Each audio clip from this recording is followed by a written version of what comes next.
મહેતા, નાયબ મામલતદાર એટીવીટી અને ઇન્ચાર્જ પુરવઠા। આધાર કાર્ડમાં અત્યારે 2 કીટ અમારી પાસે કાર્યરત છે અને ત્રીજી કીટ માટે આજે તે શિક્ષણ શાખાની એક કીટ છે, એ કીટ માટે અહીંયા ફેરવવા માટે અમે શિક્ષણ શાખાને આજે જ જાણ કરી છે।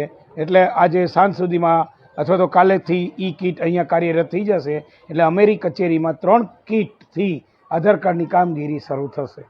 અમે બાળકોને અથવા તો પબ્લિકને કહીએ છીએ કે 0 થી 5 વર્ષ આધાર કાર્ડના કેન્દ્ર સરકારના નિયમ મુજબ 5 વર્ષ સુધીના બાળકોના આધાર કાર્ડ અપડેટ ન થાય। સરકારનો નિયમ છે કે 5 વર્ષ અને 10 વર્ષ પછી જ દર 5 વર્ષે એકવાર બાળકનું આધાર કાર્ડ અપડેટ થાય। એ દરેક અરજદારને અને અહીંયા આવતા પેલા અરજદારોને અમે સમજાવીએ છીએ અને જાણ પણ કરીએ છીએ। ગામ લોંગિયા, નામ આનંદભાઈ સોમતભાઈ મકવાણા।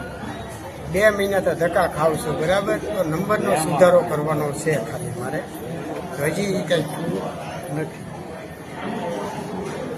હું રમેશભાઈ ત્રિકમભાઈ બારોટ હોવાથી બોલું છું। આધાર કાર્ડ માટે 3 થી 4 મહિના હું જાઉં છું, પણ અહીંયા કોઈ મામલતદાર કે એવડા કોઈ જવાબ આપતા નથી। અમારે કેટલી વાર ધક્કા નોકરી પડીને હોસ્પિટલમાં કોર્ટમાં આવવું પડે, આનું કંઈક વહેલા નિવારણ આવે યોગ્ય માગણી છે મારી।